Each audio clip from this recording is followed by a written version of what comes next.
Hello everyone. तो इस बार आए हैं हम Ladakh, the land of high passes. Ladakh को कोल्ड डेजर्ट बोला जाता है क्योंकि यहाँ के हाई एल्टीट्यूड की वजह से बहुत ही कम बारिश होती है, जिसकी वजह से ग्रीनरी बहुत कम है। पहाड़ ज़्यादातर डेजर्ट की तरह बंजर दिखेंगे आपको, लेकिन यहाँ का मौसम वो बिल्कुल डेजर्ट से उल्टा है, यानी कि काफ़ी ठंडा है। अगर लद्दाख पहुंचने की बात करें तो लद्दाख आप बाय रोड और बाय एयर दोनों तरीके से आ सकते हो। बाय रोड आने के दो रास्ते हैं, एक वाया हिमाचल प्रदेश और दूसरा कश्मीर से। और अगर आप बाय फ्लाइट आना चाहते हैं तो दिल्ली से लेह के लिए आपको डायरेक्ट फ्लाइट मिल जाएगी, जिसका ड्यूरेशन सिर्फ 1 घंटे का है। तो अगर आप लिमिटेड छुट्टियों में लद्दाख एक्सप्लोर करना चाहते हो तो बाय एयर जाना बेस्ट ऑप्शन रहेगा। और हाँ, अगर आप फ्लाइट से आना चाहते हो तो विंडो सीट बुक करना ना भूलें, क्योंकि यहाँ पर आपको हिमालयन रेंजेस के ऐसे सुंदर नज़ारे देखने को मिलेंगे कि 1 घंटे का सफ़र कब कट जाएगा आपको पता भी नहीं चलेगा। वीडियो को पॉज करके आप ये एक्सपेंसेस पढ़ सकते हैं, लेकिन ध्यान रखें, अगर आप ऑन सीज़न आ रहे हैं तो इनका प्राइस ज़्यादा होगा, लेकिन अगर आप ऑफ सीज़न आ रहे हैं तो फिर इनका प्राइस काफ़ी इकोनॉमिकल होगा। अगर लद्दाख की डेमोग्राफी की बात की जाए तो लद्दाख भारत की सबसे लेटेस्ट यूनियन टेरिटरी है, जो 2019 में आर्टिकल 370 हटने के बाद बनी थी। यहाँ पे दो डिस्ट्रिक्ट हैं, कारगिल और लेह। पॉपुलेशन अराउंड 3 लाख है, लिटरेसी रेट 74% है और यहाँ का मेजर रिलीजन बुद्धिज्म है, जो यहाँ की तिब्बतन हेरिटेज को दर्शाता है। उसके अलावा इस्लाम, Hinduism, Sikh, Christian and other religion भी फॉलो किए जाते हैं। लद्दाख में लैंड करते ही आपका स्वागत यहाँ की ठंडी ताज़ी हवा, हल्की नरम धूप और सुंदर नज़ारों से होगा। आप सिर्फ 500 से 600 रुपये में एयरपोर्ट से टैक्सी बुक कर सकते हैं अपने होटल के लिए। तो टैक्सी के रेट यहाँ पे यूनियन से फिक्स्ड होते हैं, तो उसमें तो आप बार्गेन नहीं कर सकते।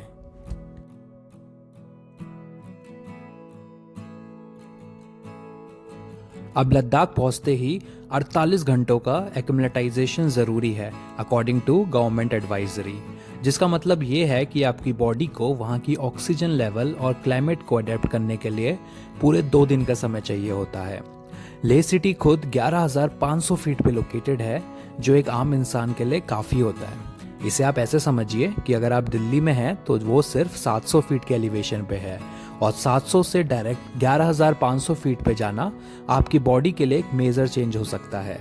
अब 48 घंटे के एक्लिमेटाइजेशन का मतलब ये नहीं है कि आप रूम पे बैठे रहें। आसपास ऐसी बहुत जगह हैं जो आप एक्सप्लोर कर सकते हैं, और इसमें 2 दिन कब निकल जाएंगे आपको पता भी नहीं चलेगा। तो अब हम निकल पड़े हैं अपने 2 दिन पूरे यूटिलाइज करने के लिए।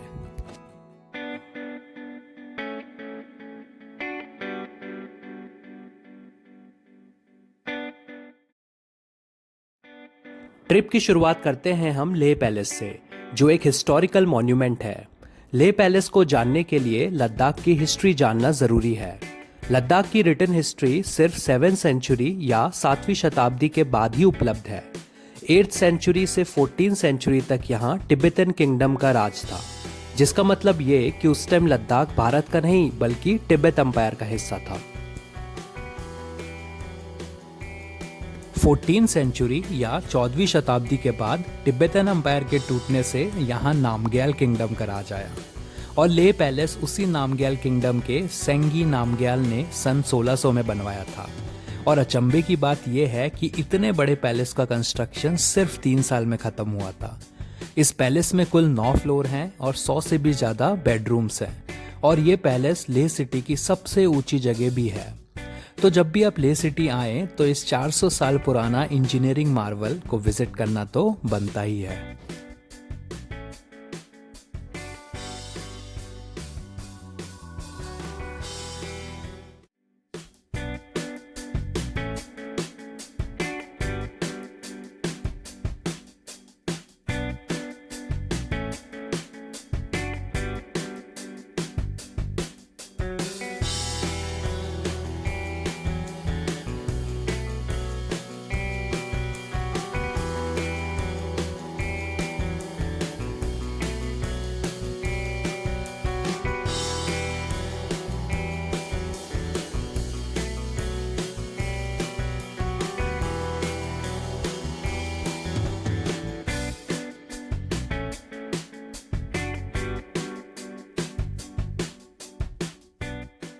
तो अभी I am in the top of the palace और आई गेस मैं अकेला ही हूँ। तो ये है टॉप फ्लोर जो छत है बेसिकली इस पैलेस की। और इस पैलेस में मैंने आपको बता दिया था 400 साल पुराना है, लेकिन इसमें 9 फ्लोर हैं और 100 से ज़्यादा बेडरूम्स हैं। प्लस इसको बनाने के लिए जो मटेरियल सप्लाई किया गया था वो लद्दाख से 25-30 किलोमीटर दूर से लाया गया था ऑन फुट, वो भी 500 साल पहले। तो दिस इज़ अमेजिंग यार। और अब मैं समझ रहा हूँ कि ये पैलेस यहाँ पर क्यों बनाया गया। Let's suppose I am the king and मेरे को अपने पूरे प्रजा को नज़र रखनी है, एनिमीज़ पर नज़र रखनी है पूरी सिटी पे। तो there is no better place than this, because यहाँ से आपको पूरी लेह सिटी विजिबल है। लेह सिटी है end to end, Leh city, Leh airport, ये पूरा पैलेस का एरिया है। Then again Leh city, Leh city. Leh palace के बाद हम निकल चुके हैं शांति स्तूपा के लिए। शांति स्तूपा लेह मार्केट से सिर्फ 3 से 4 किलोमीटर है। शांति स्तूपा का मतलब होता है सिंबल ऑफ पीस, और लेह में शांति स्तूपा का निर्माण 1991 में जैपनीज और लद्दाखी बुद्धिस्ट दोनों ने करवाया था। ये एक रिलीजियस मॉन्यूमेंट है जिसका बौद्ध धर्म में काफ़ी महत्व होता है। इंडिया में अलग अलग जगह पूरे 7 शांति स्तूपास हैं और लद्दाख पे स्थित ये सबसे ज़्यादा हाइट पे है। शांति स्तूपा का एंट्री फीस इंडियन टूरिस्ट के लिए सिर्फ अराउंड 30 रुपीज़ है। यहाँ पे आप शांति स्तूपा के साथ में 360 डिग्री बेहद ही खूबसूरत हिमालयन रेंजेस का भी आनंद उठा सकते हो।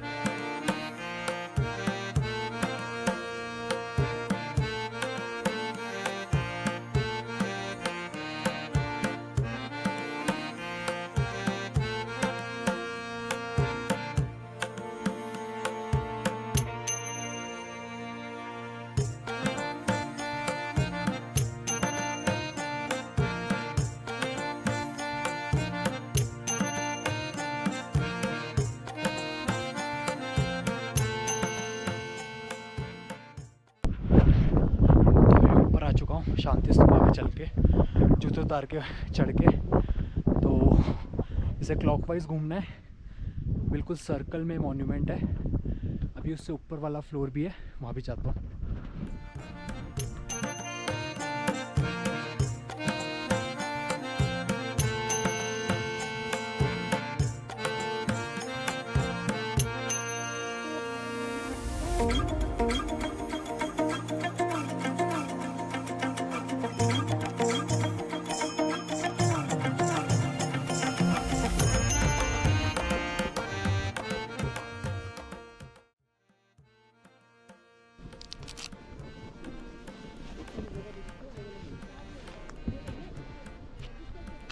चलें बब्बी?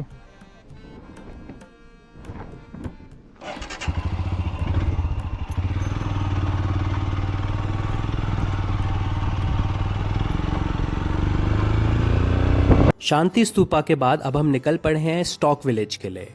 स्टॉक विलेज लेह से अराउंड 15 से 20 किलोमीटर दूर है। जब 1834 में डोगरास के जोरावर सिंह ने तब के आखिरी नामग्याल राजा को युद्ध में हराया था, तो नामग्याल किंगडम का अंत हुआ था और नामग्याल्स को लेह से एग्जाइल करके स्टॉक पैलेस भेज दिया गया था। तो स्टॉक विलेज में आप स्टॉक पैलेस, स्टॉक मोनेस्ट्री और मोनेस्ट्री के पास बुद्धा स्टैच्यू विजिट कर सकते हैं। ये जगह काफ़ी शांत और बेहद ही खूबसूरत है।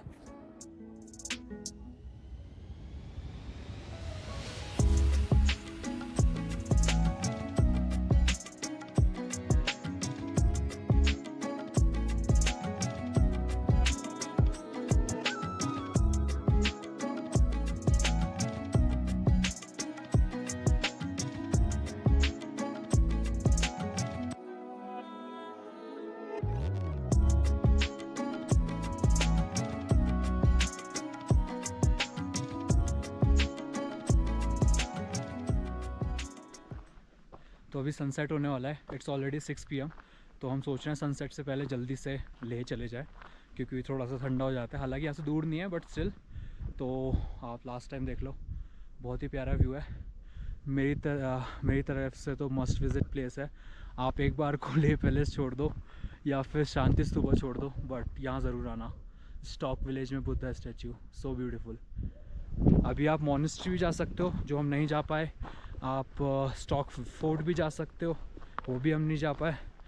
और यहाँ से 360 डिग्री व्यू है पूरे हिमालयन रेंज का, तो इट्स ऑसम, ज़रूर check it out.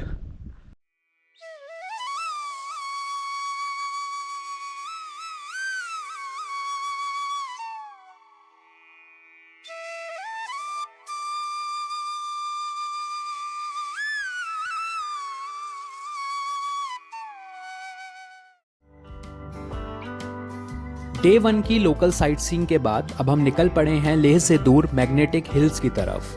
Magnetic hills Leh से 40 किलोमीटर की दूरी पे है और यहाँ जाने का रास्ता बहुत ही वेल मेंटेन्ड है, तो फिर आप इजीली बाइक या फिर टैक्सी रेंट करके यहाँ जा सकते हैं। रास्ते में आपको इंडियन आर्मी और एयरफोर्स के कैंप्स देखने को मिलेंगे और साथ ही में आप विजिट कर सकते हैं हॉल ऑफ फेम म्यूजियम, जहाँ पे वॉर मेमोरियल्स और वॉर स्टोरीज सिविलियंस को देखने को मिलते हैं। मैग्नेटिक हिल्स पे मैग्नेटिक फोर्सेस काफ़ी स्ट्रॉन्ग है, जो प्लेन्स और कार्स को अपनी तरफ खींचती हैं, जिसकी वजह से ये जगह फेमस है। अगर लोकल्स की माने तो ये इसलिए क्योंकि ये रास्ता पहले समय पे स्वर्ग जाने का रास्ता था।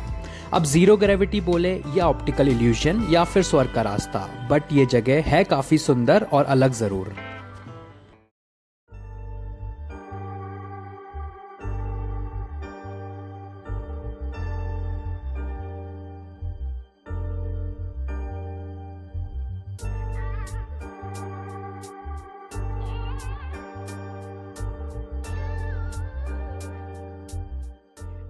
ये बाइक है हिमालयन, जो हमने रेंट की है आज जस्ट फॉर 1500 रुपीज़। तो जो बंदा था वो बोला कि ऑफ सीज़न है तो 1500 रुपीज़ रेंटिंग चार्जेस हैं। अगर आप ऑन सीज़न में आओगे तो यही रेट आपको मिलेगा अराउंड 2000 या 3000 तक का। तो थोड़ा सा हमारा फ़ायदा हो गया, ऑफ सीज़न की वजह से 1500 में बाइक मिल गई। बाकी बाइक से अभी हम आए हैं मैग्नेटिक हिल, जो लेह से अराउंड 40 किलोमीटर्स है। टूरिस्ट के अलावा जो बाकी गाड़ियाँ मिलेगी वो सब आर्मीज़ की होंगी, और आर्मी के ट्रक्स, आर्मी की जीप्स और उनके बाइक वगैरह। तो पूरा आर्मी एरिया है और बहुत अच्छे से इन्होंने मेंटेन किया है। तो जैसा देख सकते हो पीछे भी एक ट्रक आ रहा है। तो heads off to Indian army first of all, इतना अच्छा मेंटेन करने के लिए इतनी हाई एल्टीट्यूड जगह को, जो बहुत ही डिफ़िकल्ट होता है, बट ये बहुत अच्छा एरिया है यहाँ पे। Magnetic hill that is 11,123 feet above sea level। अब आप यहाँ पे व्यू देखो।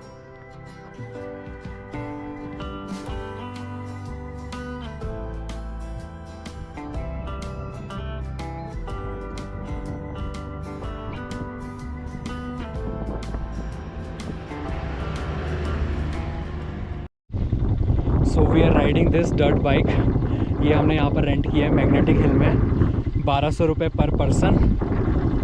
Awesome experience, just like a scooty, but थोड़ी सी हैंडलिंग डिफ़िकल्ट है। तो अगर आप ट्राई करोगे 2-3 बार करने के बाद तो आ ही जाएगी। ये क्या भैया, ब्रेक है क्या? ब्रेक या तो में दोनों अच्छा।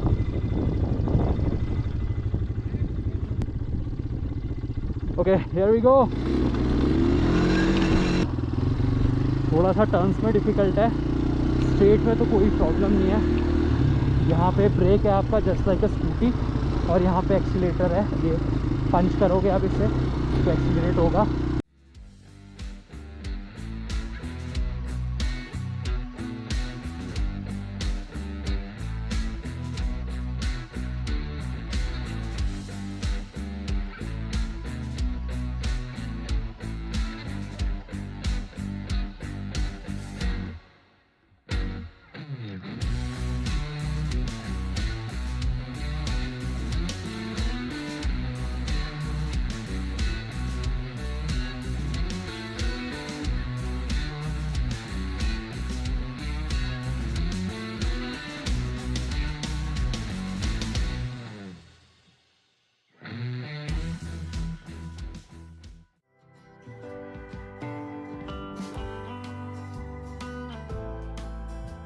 मैग्नेटिक हिल के बाद हम वहां से 5 किलोमीटर आगे जांकार इंडस कॉन्फ्लुएंस की ओर निकल पड़े। यहाँ पे सिंध और जांकार नदी का संगम होता है। दोनों ही नदियाँ हिमालयन ट्रिब्यूटरीज हैं और इस व्यू पॉइंट से आपको पूरा संगम विजिबल होगा।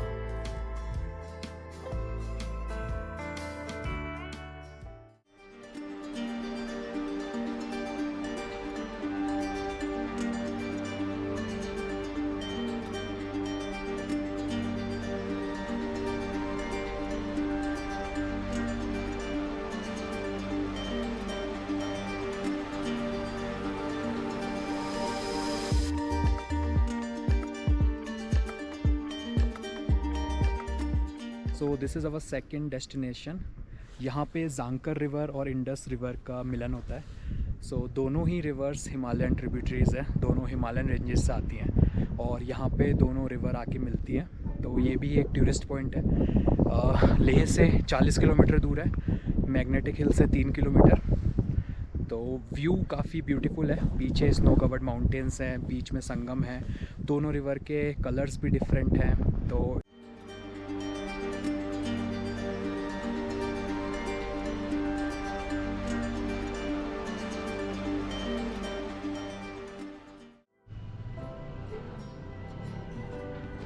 अब हमारा 48 घंटों का एक्लिमेटाइजेशन हो गया था पूरा और हम रेडी थे और हाई एल्टीट्यूड पे जाने के लिए। आफ्टर ऑल द प्रिपरेशन हमारी नेक्स्ट डेस्टिनेशन थी नुब्रा वैली, जो लेह से 120 किलोमीटर दूर है। और नुब्रा वैली जाने के लिए हमें गुजरना था one of the highest motorable roads in the world, the mighty Khardungla pass, जो 17,582 फीट पे है। और यहाँ पे हमें अप्रैल मंथ में मिली फ्रेश स्नोफॉल, जिसके नज़ारे किसी जन्नत से कम नहीं थे। और इस हाइट पे स्नो में बाइक राइड करने का एक्सपीरियंस भी बहुत ही अमेजिंग था।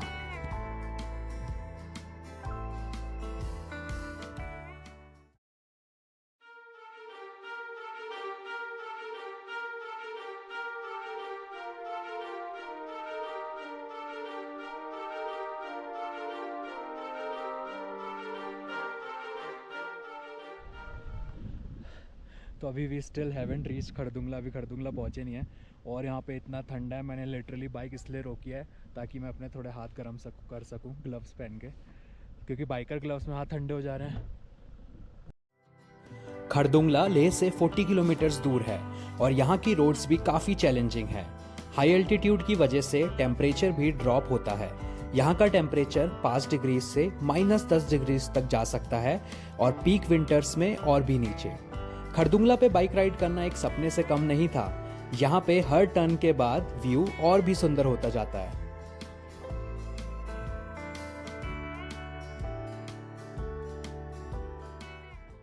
सो finally we have reach Khardungla pass. जो आप पीछे पॉइंट देख रहे हो वो फोटो पॉइंट है। So this is the highest point. अब यहाँ से वी विल गो डाउनवर्ड्स, नीचे जाएंगे टूवर्ड्स नुब्रा वैली। तो लेट्स गो, बहुत ठंड है।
नुब्रा वैली में पहुंचते ही सबसे पहले हमने एक लोकल गेस्ट हाउस पे चेक इन किया।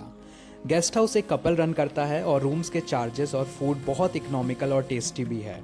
गेस्ट हाउस का लिंक मैंने अपने डिस्क्रिप्शन में मेंशन किया है, तो आप उसे कंसीडर कर सकते हैं अपनी नेक्स्ट ट्रिप के लिए।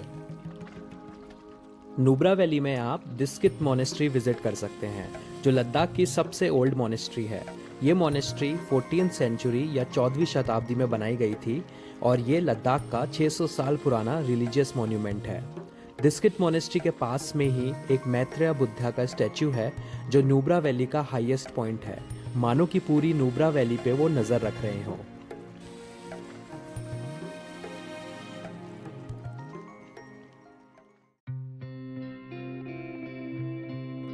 अगले दिन हम निकल पड़े इस ट्रिप की most awaited destination Turtuk village के लिए। ये विलेज नुब्रा वैली से 100 किलोमीटर दूर है और इंडिया पाकिस्तान बॉर्डर के काफ़ी पास है। यहाँ पे हमें अटेंड करना था apricot blossom festival. Apricot blossom festival एक ईयरली इवेंट है जो लद्दाख के लोग सेलिब्रेट करते हैं। ये तब सेलिब्रेट किया जाता है जब एप्रिकॉट फ्लावर ब्लॉसम हो जाते हैं। इसका सेलिब्रेशन लोकल डांस और ट्रेडिशनल म्यूजिक से होता है, जो कि काफ़ी unique and one of a kind है। तो अगर आप अप्रैल मंथ में लद्दाख में हैं तो इसे ज़रूर अटेंड कीजिए।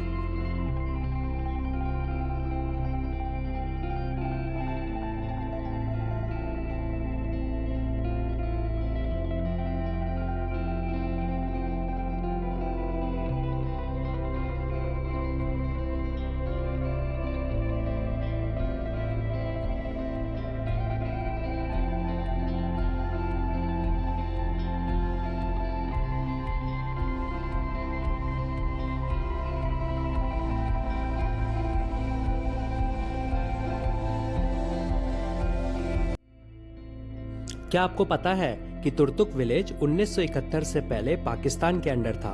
जी हाँ, 1947 से 1971 तक ये एरिया पाकिस्तान रूल में था।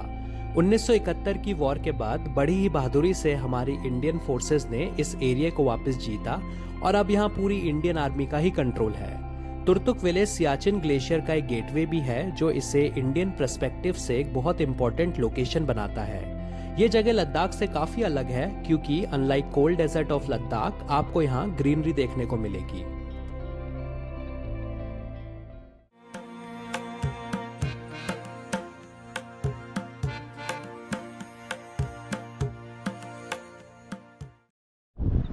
तो here we are, finally we have reached Turtuk village.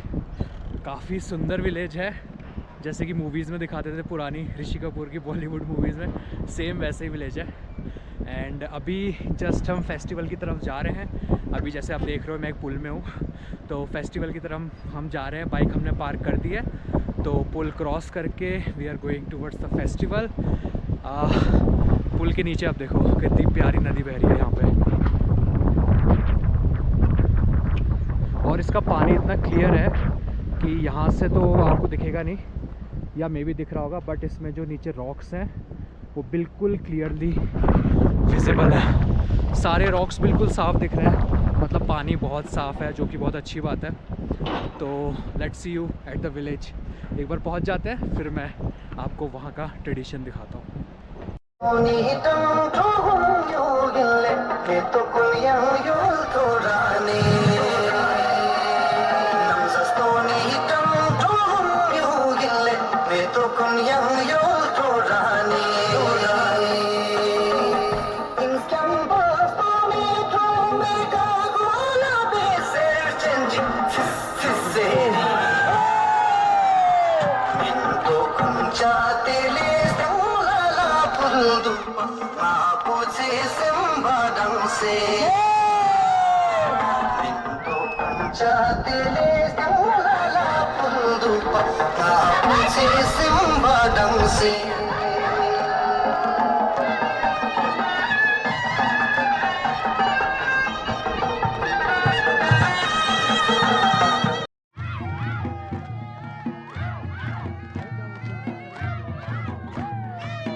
Turtuk village के बाद लद्दाख का हमारा सफर हो गया था पूरा। लद्दाख इंडिया की सेकेंड लार्जेस्ट यूनियन टेरिटरी है, जिसका total area around 96,000 square kilometre है। तो फिर इसे कम्प्लीटली वन टाइम में एक्सप्लोर करना काफ़ी मुश्किल है। वैसे बहुत सी ऐसी जगह थी जैसे कि कारगिल, हानले, पैंगोंग, उमिंगला और चांगला पास, जो हम लिमिटेड टाइम की वजह से विजिट नहीं कर पाए थे। तो आप जब भी लद्दाख आएँ तो अपने टाइम के अकॉर्डिंग इटनरी प्लान कर सकते हैं। Hello everyone, so this is my last day in Ladakh and कल मैं वापस जा रहा हूँ मॉर्निंग में। एंड बहुत अच्छा एक्सपीरियंस था, बहुत अनरियल एक्सपीरियंस था लद्दाख आके। एंड आई वुड रिकमेंड कि आप लोग प्लीज़ लद्दाख आएँ, कभी ना कभी आप वेकेशन करने यहाँ ज़रूर आएँ। जितना आपने मेरी वीडियो में देखा और आपने वीलॉग्स देखे होंगे, उससे ज़्यादा आपको यहाँ देखने को मिलेगा जब आप अपनी आँखों से देखेंगे, ये सब चीज़ एक्सपीरियंस करेंगे। तो काफ़ी अनरियल एक्सपीरियंस रहता है वो। एंड आई वुड से कि लद्दाख एक बहुत ही क्लीन प्लेस है। यहाँ के लोकल्स ने काफ़ी काम किया है इस जगह को साफ़ रखने के लिए। तो जब भी आप आएँ प्लीज़ मेक श्योर कि आप इसे गंदा ना करें। जो भी आपका रैपर्स होते हैं, कैंस होते हैं प्लास्टिक के, वो प्रॉपरली उसे डंप करें, चाहे होटल में या चाहे डस्टबिन में। And I would end this blog with a special thanks to border roads organisation BRO and our Indian army, क्योंकि यहाँ की जो रोड्स हैं वो इतनी वेल मेंटेन्ड है, यहाँ का infrastructure. Only because of them आप इतने हाई एल्टीट्यूड में विद इन 5-6 आवर्स आप नुब्रा वैली, आप टुटुक, पैंगोंग जा पाते हो। इतने हाई एल्टीट्यूड की रोड्स हैं, वो मेंटेन करने की जिम्मेदारी जो है वो हमारी इंडियन आर्मी और ब्रो की है। तो a special thanks to them कि उनकी वजह से हम सिविलियन इतना टूर कर पाते हैं, इतना दूर दूर विलेज एक्सप्लोर कर पाते हैं, नए नए लोकल ट्रेडिशन और कल्चर्स देख पाते हैं, just because of them. So that's it then. And काफ़ी अच्छा लगा लद्दाख आके। Next time I would definitely plan to come here again. Maybe 1 या 2 साल बाद ज़रूर आएंगे लद्दाख, आप लोग भी ज़रूर आइएगा। So that's it then. Jai Hind, July, bye.